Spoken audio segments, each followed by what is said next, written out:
नमस्कार, मैं हूं शिवानी और हम देख रहे हैं सीसैट में हम कॉम्प्रिहेंशन देख रहे हैं, जिसमें हम पैसेज सॉल्व करके देखेंगे।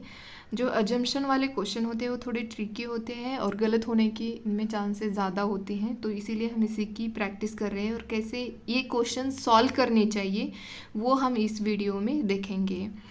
तो चलो हम देखने वाले हैं पैसेज 4, इसका क्वेश्चन देखेंगे और 27 वाला भी, मतलब 5 वाला भी देखेंगे। 2 देखेंगे आज, क्योंकि आपने बोला था कि मैम एक नहीं 2 या 3 क्वेश्चंस तो एटलीस्ट लिया करो, तो आज हम 2 लेके देखते हैं कितना टाइम लगता है। ठीक है, टाइम की भी तो लिमिट है ना।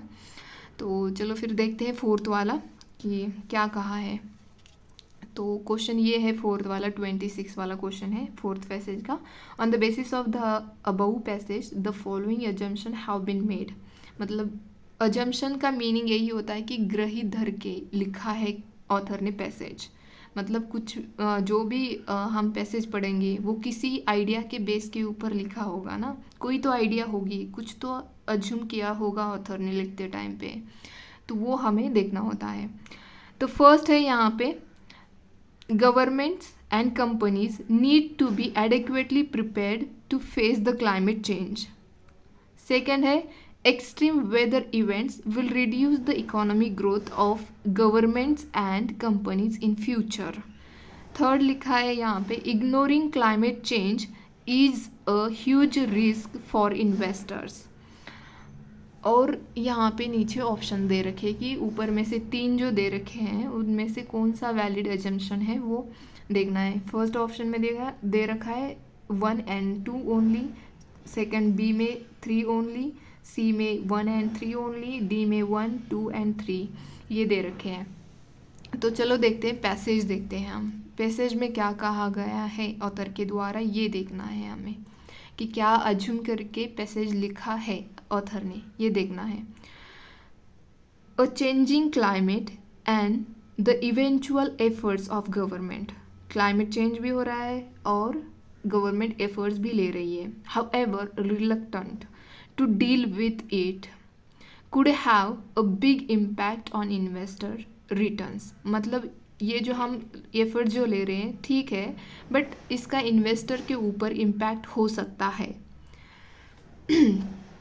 कंपनीज दैट प्रोड्यूस और use large amounts of fossil fuels will face higher taxes and regulatory burdens। मतलब जो कंपनी होती है जो फॉसिल फ्यूल को प्रोड्यूस करती है उनको हायर टैक्सेस एंड रेगुलेशन के द्वारा जाना पड़ेगा, मतलब उसके थ्रू जाना पड़ेगा, क्योंकि इसका बर्डन भी हो सकता है उनके ऊपर।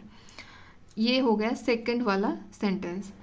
थर्ड देखते हैं, some energy producers may find it impossible to exploit their known reserve. मतलब हायर टैक्सेस और रेगुलेशन की वजह से इनको प्रोड्यूस करना मुश्किल हो जाएगा, मतलब इम्पॉसिबल हो जाएगा। जो वो रिजर्व जो भी करते होंगे, कोल वाले हो, ऑयल वाले हो, उसको एक्सप्लॉइट करना इम्पॉसिबल हो जाएगा इनके लिए।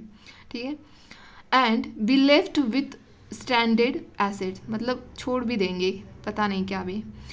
Deposits of oil and coal that have to be left in the ground। मतलब वैसे के वैसे रह जाएंगे, ये ऑयल एंड कोल वाले जो डिपॉजिट है वैसे के वैसे रह जाएंगे, क्योंकि इनको लगेगा कि हमारे बस की बात नहीं है, क्योंकि हमारे ऊपर इतने टैक्सेस लगा रहे हैं, इतने रेगुलेशन का बर्डन है, तो हमारे लिए तो ये इम्पॉसिबल ही है एक्सप्लॉइट करना। तो वैसे कि अगर ये एक्सप्लॉइट नहीं करेंगे तो डिपॉजिट तो वैसे के वैसे रह जाएंगे ना। और यहाँ पे लास्ट वाले में बोला गया है, last sentence, other industries could be affected by the economic damage cause by more extreme weather, जैसे कि storms, floods, heat waves and drought. मतलब जस्ट फॉसिल फ्यूल एक्सट्रैक्ट करने वाली या प्रोड्यूस करने वाली कंपनीज नहीं, बल्कि अदर कंपनीज जो है, अदर इंडस्ट्रीज जो है वो भी अफेक्ट हो सकती है एक्सट्रीम वेदर इवेंट से, जैसे कि स्टॉर्म है, फ्लड है, हीट वेव्स है, ड्रॉट है, इनकी वजह से। तो ये हो गया पैसेज में इन्होंने कहा है बस क्लाइमेट चेंज हो रहा है, उसके लिए गवर्नमेंट एफर्ट्स भी ले रही है, और जो फॉसिल फ्यूल कंपनी जो है वो उनके ऊपर, मतलब जो गवर्नमेंट एफर्ट्स ले रही है उसमें से मतलब कंपनीज के ऊपर यही बर्डन आएगा कि रेगुलेशन, हायर टैक्सेस इनको पे करने पड़ेंगे, और कभी कभी ऐसे भी होगा कि जो कंपनीज है वो छोड़ भी देंगी, क्योंकि इतना बर्डन उनके ऊपर आ रहा है तो वो छोड़ भी देंगी, तो ऑयल एंड कोल जो है वो वैसे के वैसे डिपॉजिटेड रहेगा। और जो सिर्फ क्लाइमेट मतलब जो एक्सट्रीम वेदर है, इसका परिणाम सिर्फ गवर्नमेंट या फॉसिल फ्यूल एक्सट्रैक्ट करने वाली कंपनीज के ऊपर ही नहीं, बल्कि अदर इंडस्ट्रीज़ के ऊपर भी हो सकता है, ये पैसेज में कहा गया है। तो अब देखते हैं अजम्पशंस, मतलब क्या इसमें से कौन से वैलिड है अजम्पशंस, ये देखते हैं। फर्स्ट लिखा है यहाँ पे, governments and companies need to be adequately prepare to face the climate change. Yes, ये कहा गया है यहाँ पे, और वैसे ले भी रहे हैं, ये बताया भी है इन्होंने कि फर्स्ट जो है हमारा पैसेज वाला लाइन, इसमें बोला भी गया है, changing climate and the eventual efforts of government however reluctant to deal with it. तो ये बोला गया है यहाँ पे। मेन तो अजम्पशन यही है कि मतलब हमारा वेदर जो है वो चेंज हो रहा है, मतलब हमारा क्लाइमेट चेंज हो रहा है, तो इसके लिए हमें एफर्ट्स लेने की ज़रूरत है, ये तो बोला गया है पैसेज में। मतलब कहने का मतलब यही है कि हाँ हो रहा है, तो इसके लिए हमें प्रिपेयर होना चाहिए, ठीक है। और सेकंड है extreme weather events will reduce the economic growth of governments and companies in the future.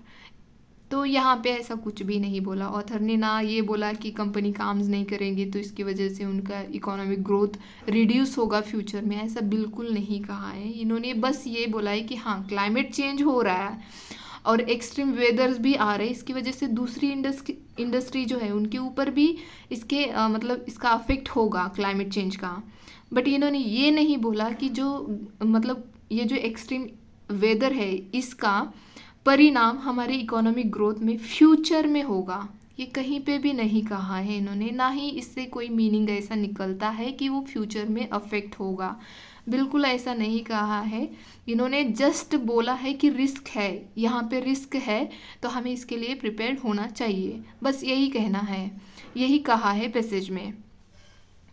तो थर्ड है, ignoring climate change is a huge risk for investor. इन्होंने बिल्कुल हाँ कहा है कि यहाँ पे ये बोला है कि बिग इम्पैक्ट ऑन इन्वेस्टर हो सकता है, ये बोला है। और यहाँ पे भी वही बोल रहे हैं कि अगर हमने क्लाइमेट चेंज को इग्नोर किया तो is a huge risk for investor, investment आएगी इस पर, रिस्क होगी, मतलब इम्पैक्ट होगा इसके ऊपर। तो यहाँ पे हमारा ऑप्शन बन जाता है फर्स्ट एंड थर्ड, जो हमारा अजम्पशन है वो करेक्ट है, वैलिड है।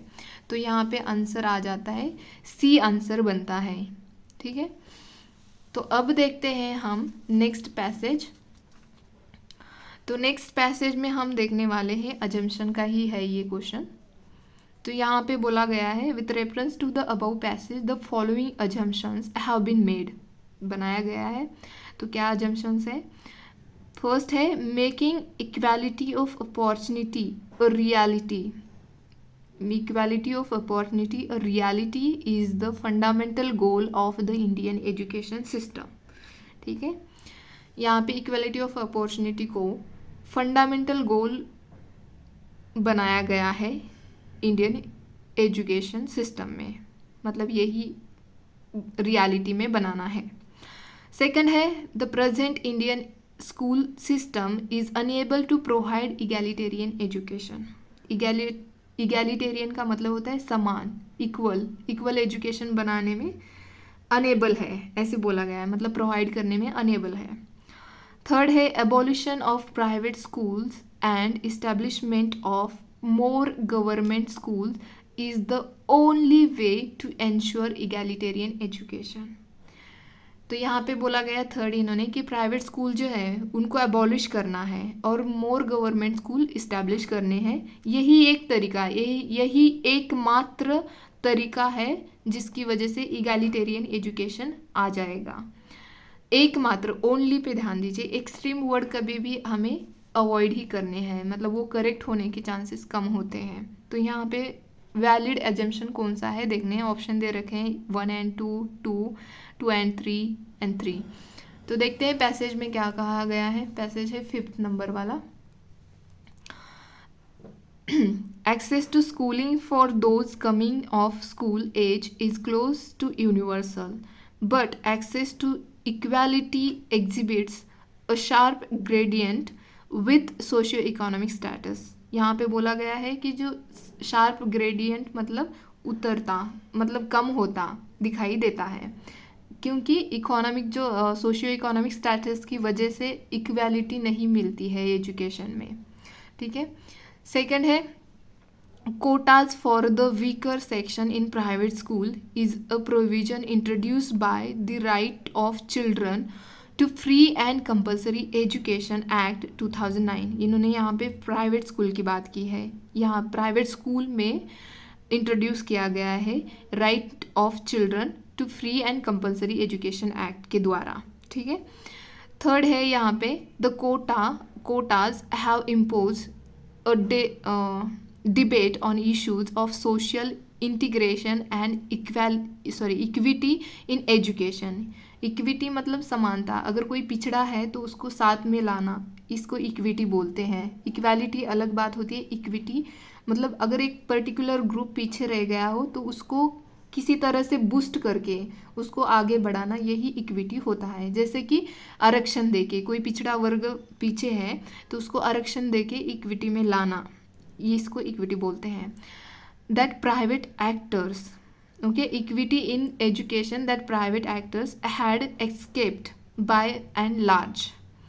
The idea of egalitarian education system with equality of opportunity as its primary goal. Primary goal बोला है appearance to be outside the space that private school principal inhabited. Okay, and therefore the imposition of the quotas has led to resistance sometimes justified।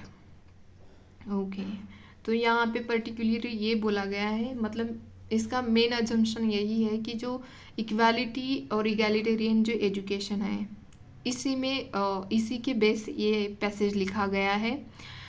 तो अब देखते हैं हमारे assumption क्या है। Making equality of opportunity a reality is the fundamental goal of the Indian education system। Fundamental मतलब मूलभूत गोल, मूलभूत गोल जैसे हमारे फंडामेंटल राइट्स है उसी तरह, लेकिन यहाँ पे बोला गया है कि प्राइमरी गोल बोला है। प्राइमरी मतलब फर्स्ट यही होना चाहिए, मूलभूत मतलब देना ही देना होता है, क्योंकि वो जीने और मरने वाला हक होता है ना, फंडामेंटल। लेकिन यहाँ पे बोला गया है प्राइमरी है ये, ठीक है, फर्स्ट है, हमारी प्रायोरिटी है। ये तो फर्स्ट तो हमारा वैलिड अजम्पशन है नहीं। सेकंड यहाँ पे the present Indian school system is unable to provide egalitarian education. यही तो है, इसीलिए तो पैसेज लिखा गया है कि अनेबल है, चाहे प्राइवेट हो चाहे गवर्नमेंट वाला हो, वो इगैलिटेरियन एजुकेशन में समानता नहीं है। इसीलिए तो यहाँ पे कोटे की बात की है ना, इसलिए तो ये एक्ट आया, इसीलिए तो ये कोटे की बात कर रहे हैं, इसलिए तो यहाँ पे सोशियो इकोनॉमिक स्टेटस की बात हुई जा रही है, इस पैसेज में करी जा रही है। ठीक है, तो ये तो सही अजम्पशन है। Abolition of private schools and establishment of more government school is the only way to ensure egalitarian education। इसकी बात तो बिल्कुल नहीं की है कि इन्होंने ये बात बिल्कुल नहीं बोली है कि ज़्यादा प्राइवेट स्कूल बनाने चाहिए या ज़्यादा गवर्नमेंट स्कूल बनाने चाहिए, इसकी बात इन्होंने यहाँ पे नहीं बोली है। यहाँ पे इन्होंने इक्विटी की बात बोली है, जो पिछड़ा वर्ग है उसको हमें मतलब इक्वल लाना है, इसी की बात यहाँ पैसेज में की गई है। और यही इसके लिए हमें कोटा भी देना पड़े ना तो भी वो जस्टिफाइड रहेगा, ऐसा लिखा गया है यहाँ पे। तो यहाँ पे स्कूल मोर मतलब ज़्यादा स्कूल बनाने चाहिए, वो भी गवर्नमेंट वाले बनाने चाहिए, ऐसा बिल्कुल पैसेज में नहीं कहा और ये बिल्कुल अज्यूम नहीं किया गया है। ठीक है, तो यहाँ पे को मतलब आंसर सिर्फ 2 ओनली करेक्ट है। यहाँ पे the present Indian school system is unable to provide egalitarian education, इसी वजह से तो हमें इक्विटी देने की ज़रूरत है थ्रू कोटा। ठीक है, तो ये वैलिड अजम्पशन है सेकंड वाला, तो इसका आंसर बी बन जाता है। अब देख लेना, ठीक है। तो ये आज हमने 2 क्वेश्चन यहाँ पे डिस्कस किए हैं, ये पैसेज डिस्कस किए हैं। आपको अगर समझ में आता है तो ठीक है, वेल एंड गुड। अगर नहीं आता है तो प्लीज़ आप कमेंट बॉक्स में बताइए कि मैम हमें समझ में नहीं आ रहा है, हम इतना देख रहे हैं फिर भी हमें समझ में नहीं आ रहा और फिर भी हमारे क्वेश्चंस गलत हो रहे हैं। अगर आप वीडियो देख रहे हैं, समझ रहे हो कि कैसे सॉल्व करना चाहिए, देख रहे हो, तो आप खुद से प्रैक्टिस करें। 2-4 क्वेश्चन खुद से डेली प्रैक्टिस करें, चाहे टेस्ट सीरीज से हो, चाहे PYQ से हो। आप अजम्पशन वाले क्वेश्चन सॉल्व करके देखिए, वहाँ देखिए कि आप जो यहाँ पे समझ रहे हो उससे आपका मतलब क्वेश्चन सॉल्व हो रहे हैं या नहीं हो रहे, ये आप मुझे कमेंट बॉक्स में बता देना, ठीक है। तो आज के लिए इतना ही। अगर पसंद आता है तो प्लीज़ लाइक शेयर सब्सक्राइब करें और पढ़ते रहिए। प्रीलिम्स के लिए पढ़ना बहुत ही ज़रूरी है, स्पीड बढ़ाइए, समझ के पढ़िए। ऐसे नहीं कि सिर्फ पढ़े जा रहे हैं और पल्ले कुछ नहीं पढ़ रहा, ऐसे नहीं करना है।